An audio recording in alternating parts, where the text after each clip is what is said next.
We're talking about insertions, budget insertions, kasi nga, I don't know if you heard our first story, our top story tonight, the PCIJ reporting that there exists the new pork barrels scheme still in the budget going by the name of allocable funds, and it named majority leader Sandro Marcos and former Speaker Martin Romualdez and called them the new pork barrel kings. Now we saw your post alleging that there are insertions in Sandro Marcos's district in the 2024 budget. Talk us through that.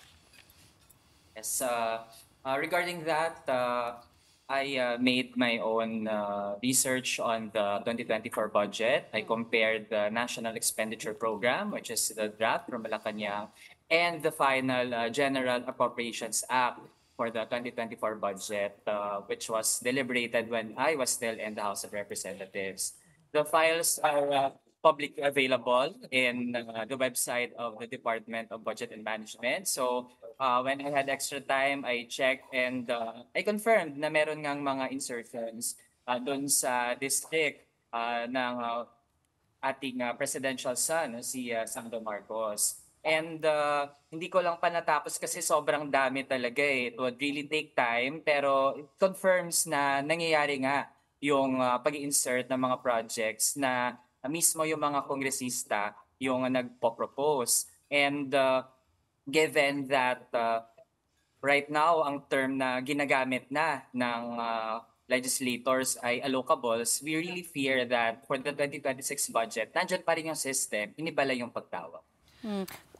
Raul, I wonder, did you come up, I was going through the pages that you posted, did you come up with a final figure as far as 2024 is concerned in terms of the budget insertions that you're seeing Sandro Marcos got? Kasi yung tally ng PCIJ was 15.8 billion, but that's over the past 3 years. Did you come up with any figures?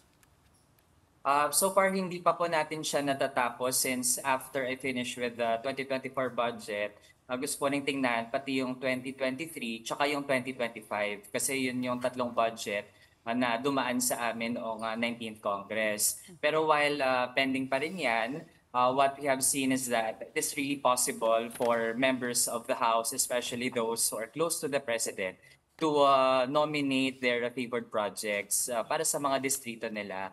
And this pits the people against each other kasi marami din namang nangangailangan. Pero for example, why can't a hospital or a school in some other district get enough funding while some other districts get much more bloated funding? Okay, but Raul, no, we've heard time and again that insertions are actually not illegal per se. Trabaho ito ng mga legislators who hold the power of the purse. From what you've seen so far, kahit di mo pa natatapos, tell us what is striking to you and what feels off from what you've seen. Yes, thank you for that question since we also want the people to understand ano ba talaga yung insertions kasi in the legislative process, it is possible for us to amend the laws or even budget appropriations and include new items na wala dun sa original, lalo kung kailangan siya. The problem with the common notion of insertions ngayon na ito yung mas nakikita ng mga kababayan natin, which is very corruption prone, is that a certain project can be absent in the National Expenditure Program.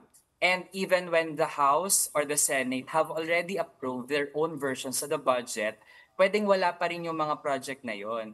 But what happens is, during the bicameral conference committee, yung mga nag-uusap are only a few senators and a few members of the House, doon na pinapasok yung mga project na wala naman to begin with sa NEP, sa Senate version, tsaka sa House version. So yun yung napakadelikado because projects inserted through the BICAM cannot be open to debate.